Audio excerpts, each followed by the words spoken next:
Welcome to Indian film narrator. दोस्तों, आज हम बात करेंगे 2018 की South Korean movie Door Lock की। इस मूवी की रेटिंग 6.4 है और ये बहुत ही अच्छी मूवी है।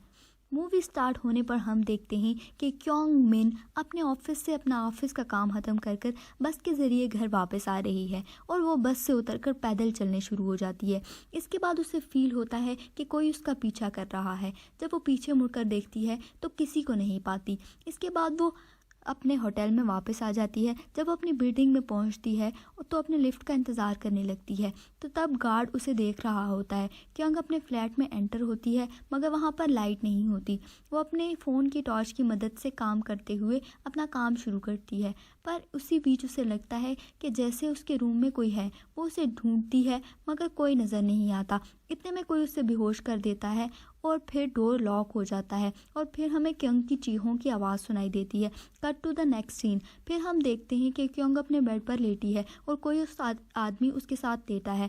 इसके बाद वो आदमी वहाँ से उठता है। क्योंग का बाथरूम इस्तेमाल कर वो वहाँ से चला जाता है। जब क्योंग उठती है तो वो नॉर्मल अपने ऑफिस के लिए तैयार हो रही होती है। उसे देखकर ऐसा लगता है कि उसे रात के बारे में कुछ भी याद नहीं। इसके बाद वो थका थका महसूस करती है मगर जब वो अपने ऑफिस के लिए निकल जाती है, जाते वक्त वो देखती है कि उसका डोर लॉक खुला हुआ है। ये उसे काफ़ी अजीब लगता है मगर वो उसकी पिन चेंज कर कर चली जाती है। इसके बाद हम देखते हैं कि क्योंग ऑफिस में चली गई है। वो एक बैंक में जॉब करती है। उसी के सामने उसकी एक कुलीग उसका एक क्लाइंट लेकर चली जाती है मगर वो कुछ नहीं बोलती।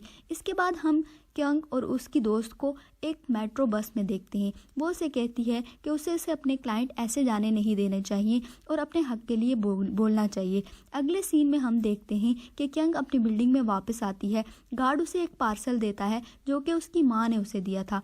जब वो अपने फ्लैट पर पहुंचती है तो डोर लॉक फिर से खुला होता है। उसे काफ़ी अजीब लगता है मगर वो अंदर आ जाती है।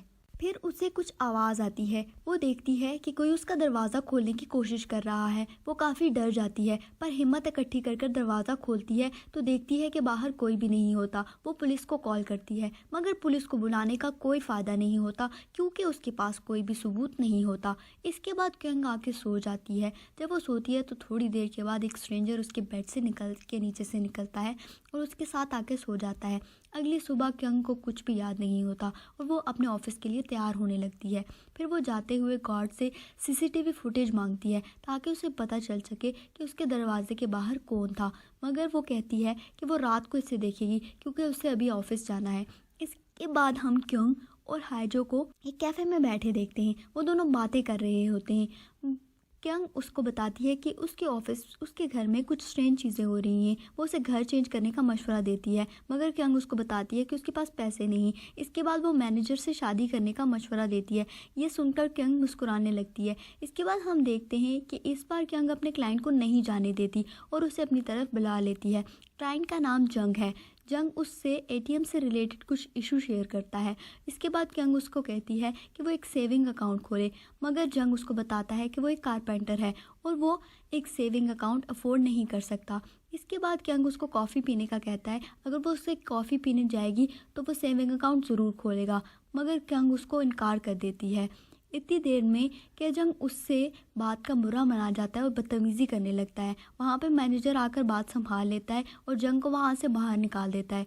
जब ऑफिस ख़त्म हो जाता है तो आखिर पर जब वो अपने बस का इंतज़ार कर रही होती है तो जंग वहाँ आ जाता है और ज़बरदस्ती उसे कॉफ़ी के लिए ले जाने लगता है। इतनी देर में वहाँ मैनेजर आ जाता है और उसे जंग को डांट कर वहाँ से भेज देता है और क्योंग को अपने साथ उसके घर कार में लेकर जाता है। और जब वो दरवाजे पर पहुंचती है तो देखती है कि उसके घर पर लाइट नहीं होती और वो अपने फ़ोन की लाइट इस्तेमाल कर कर डोर नॉक खोलती है। इतनी देर में दरवाजे की दस्तक दोबारा होती है। वो देखती है कि मैनेजर उसका पर्स लेकर आया होता है। फिर वो मैनेजर को कॉफ़ी के लिए पूछती है और थोड़ी देर में लाइट भी आ जाती है। क्योंकि उनको मैनेजर पर शक होने लगता है कि रात को आने वाला शख्स कहीं वो मैनेजर ही नहीं, क्योंकि उसने अपने फ्लैट का नंबर उसे नहीं बताया होता मगर वो फिर भी उसके फ्लैट तक पहुंच जाता है। इतने में क्योंग मैनेजर को घर में बंद कर कर नीचे चली जाती है। जब वो वापस आती है तो मैनेजर को देखती है तो वो मरा हुआ उसके रूम में पड़ा होता है।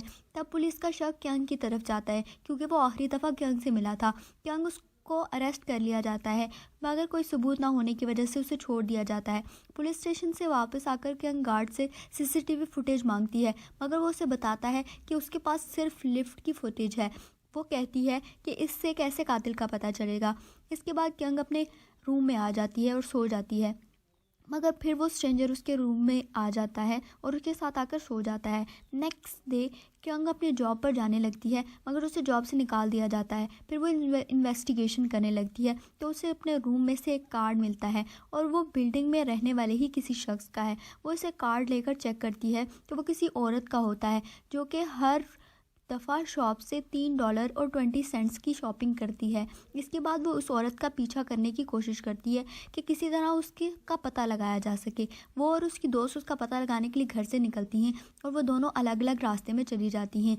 जब कियांग की नज़र एक बिल्ली पर पड़ती है, वो उसकी तरफ जाने लगती है तो उसे एक घर नज़र आता है। वो इस घर का लॉक अनलॉक करने की कोशिश करती है और डिफरेंट पासवर्ड डालती है, मगर कोई भी पासवर्ड नहीं लगता। इसके बाद जब वो अपने घर का पासवर्ड डालती है तो वो खुल जाता है। उसे पता लग जाता है कि किलर अंदर ही मौजूद है।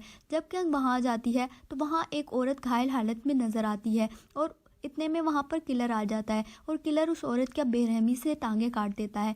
ये मौके का फ़ायदा उठाकर कियांग वहाँ से भाग जाती है, मगर किलर उसको भागते हुए देख लेता है और उसके पीछा करने लगता है। वो भागकर एक दुकान में चली जाती है और वहाँ अपने आप को छुपा लेती है, मगर किलर उसके सामने आ जाता है और उसे मारने लगता है। इतने में उसकी दोस्त आकर उसे बचा लेती है, मगर कियांग पर हमला करने वाला किलर उसकी दोस्त को थप्पड़ मारकर नीचे गिरा देता है और वो फिर कियांग की तरफ मुड़ता है। इतनी देर में वहाँ पुलिस आ जाती है और वहाँ से वो किलर भाग जाता है। कियांग पुलिस को सब कुछ बताती है और उसे बताती है कि वो किलर एक ओल्ड फैशन वॉच पहनता है। नेक्स्ट सीन में हम देखते हैं कि पुलिस जंग को पकड़ लेती है, क्योंकि प्राइम सस्पेक्शन बता रही है कि वो कियांग को तंग करता है। इसके अलावा उसके पास वही ओल्ड फैशन है जो कि किलर ने पहनी हुई थी। इसके मामले में जंग साफ इनकार करता है। उसे फिर डेड बॉडीज़ की पिक्चर दिखाई देती हैं। वो एकदम बोल पड़ता है कि इसे सांप से काटा गया है। पुलिस को उस पर और शक होता है, मगर जंग उन्हें बताता है कि वो एक कारपेंटर है और हथियारों के बारे में सब कुछ जानता है। अगले सीन में हम देखते हैं कि कियांग घर चेंज कर लेती है और जंग उसका पता लगाने की कोशिश करता है और उसके घर का पता गार्ड से पूछता है और उससे झूठ बोलता है कि उसके पिता बहुत बीमार हैं। इसके बाद हम देखते हैं कि कियांग के घर पर एक पार्सल आता है। जब वो उसे खोलती है तो उसमें एक स्मार्टफोन होता है और उस पर वीडियो कॉल चल रही होती है। जब वो वीडियो कॉल पे देखती है तो उसकी दोस्त का घर दिखाई दे रहा होता है और वहाँ पर किलर भी मौजूद होता है। इसके बाद वो भागती भागती अपने दोस्त के घर जाती है। अभी वो डोर लॉक पर ही पहुंची होती है कि इतनी देर पर वहाँ जंग आ जाता है और उसे मारने की कोशिश करता है और वहाँ पर पुलिस आ जाती है और जंग को गिरफ्तार कर लेती है। इसके बाद जब वो घर जाती है तो देखती है कि हाइजो के पैरों में बुरी तरह से घायल हुआ होता है। इसके बाद वो हॉस्पिटल लेकर जाती है हाइजो को और हाइजो कहती है कि अब वो बिल्कुल ठीक है। इसके बाद वहाँ पर पुलिस आ जाती है और पुलिस उसको एक कैमरा देती है जिसकी वजह से वो अपना दिफा कर सकती है। इसके बाद वो कैमरा अपने घर छोड़कर सुपरमार्केट चली जाती है। वहाँ पर उसे वही गार्ड नज़र आता है, मगर वो उसे पहचान नहीं सकती। कुछ बातों के बाद वो वहाँ से चली जाती है, मगर उससे पीछे काउंटर पर कुछ आवाज़ आती है, $3.20। वो ये आवाज़ सुनकर पीछे मुड़ती है, गार्ड को देखती है तो गार्ड के हाथ में वही ओल्ड फैशन वॉच होती है और वो उसी कार्ड के साथ पेमेंट कर रहा होता है। ये सुनकर उसे काफ़ी अजीब लगता है और वो पुलिस को कॉल करके घर आ जाती है। घर आती है तो उसे पुलिस से पता चलता है कि जंग भी मर चुका है। इसके बाद ये कन्फर्म हो जाता है कि जंग कातिल नहीं था और थोड़ी देर के बाद वो वीडियो रिकॉर्डिंग देखना शुरू कर देती है और उसे पता चलता है कि गार्ड ही वो आदमी था जो उसके बेड के नीचे छुप जाता था। इसके बाद थोड़ी देर के बाद गार्ड उसके बेड के नीचे से निकलता है और उसे पकड़ने की अपने साथ ले जाने की कोशिश करता है, मगर मौका पाकर वो वहाँ से भागने की कोशिश करती है। मगर गार्ड उसे बताता है कि तुम मुझे नहीं पहचानती, मैं हर वक्त तुम्हारे आसपास रहता था और मैं तुमसे प्यार करता हूँ, मगर तुम्हारे आसपास लड़के होने की वजह से मैंने उन सबको मार दिया। अब वो किलर से भागने की कोशिश करती है। इतनी देर में वहाँ पुलिस भी आ जाती है, मगर किलर उस सारी पुलिस को मार देता है, मगर मौका पाकर कियांग उस गार्ड को मार देती है और वहाँ से जाने की कोशिश करती है। इसके बाद हम अगले सीन में देखते हैं कि कियांग अपने घर में एंटर होती है और अपने बेड के नीचे देखती है। अब वो अपनी लाइफ चौकन्ना रहकर गुजारना चाहती है और यहीं पर मूवी ख़त्म होती है। उम्मीद है कि आपको पसंद आई होगी। अगर आपको मूवी पसंद आई है तो कमेंट्स में ज़रूर बताइएगा।